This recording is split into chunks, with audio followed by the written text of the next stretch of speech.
Hi అండి, ఈరోజు అందరికీ ఇష్టమైన కొడుకుడు పులుసు చేసుకుందాము. ఫస్ట్ బాయిల్డ్ ఎగ్స్ బాయిల్ చేసుకోవాలండి. కొంచెం సాల్ట్ వేసుకొని బాయిల్ చేసుకోండి. తర్వాత చింతపండు నీళ్ళలో నానబెట్టుకొని ఉంచుకోవాలి. తర్వాత ఆనియన్స్ కట్ చేసుకోవాలి, టమాటోస్, మిర్చి, మెంతి ఆకు తెలుసు కదా, మెంతి కూర, అది కట్ చేసుకొని పెట్టుకోవాలి. తర్వాత జీలకర్ర వేసుకోండి ఆయిల్లో. తర్వాత కరివేపాకు వేసుకొని ఫ్రై చేసుకోవాలి. బాగా ఫ్రై అయిన తర్వాత పచ్చిమిర్చి వేసుకోండి. పచ్చిమిర్చి వేసుకొని ఫ్రై అయిన తర్వాత ఆనియన్స్ వేసుకోవాలండి. ఆనియన్స్ వేసుకొని బాగా ఫ్రై చేసుకోవాలి. ఆనియన్స్ బ్రౌన్ కలర్ వచ్చే వరకు ఫ్రై చేసుకోవాలండి. తర్వాత మెంతి ఆకు కోసుకున్నాం కదా, అది కడిగి వేసుకోవాలండి. మెంతి ఆకు ఆనియన్స్ బాగా ఫ్రై చేసుకోవాలి బ్రౌన్ కలర్ వచ్చే వరకు. చూడండి, బ్రౌన్ కలర్ వచ్చింది కదా. బ్రౌన్ కలర్ వచ్చిన తర్వాత మనం కట్ చేసుకున్న టమాటాస్ ఉన్నాయి కదండి, అవి వేసుకోవాలి.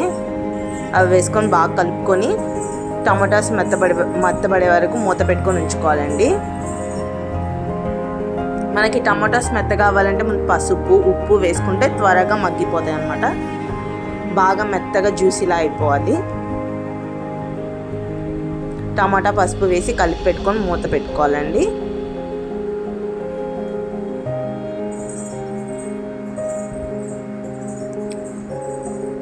చూడండి, బాగా మగ్గిపోయినాయి కదా టమాటాస్.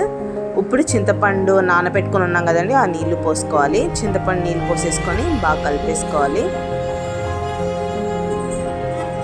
తర్వాత కొంచెం మన పులుపుకి తగ్గట్టు కొంచెం బెల్లం ముక్క వేసుకోవాలని. నేను చూడండి కొంచెమే వేసాను.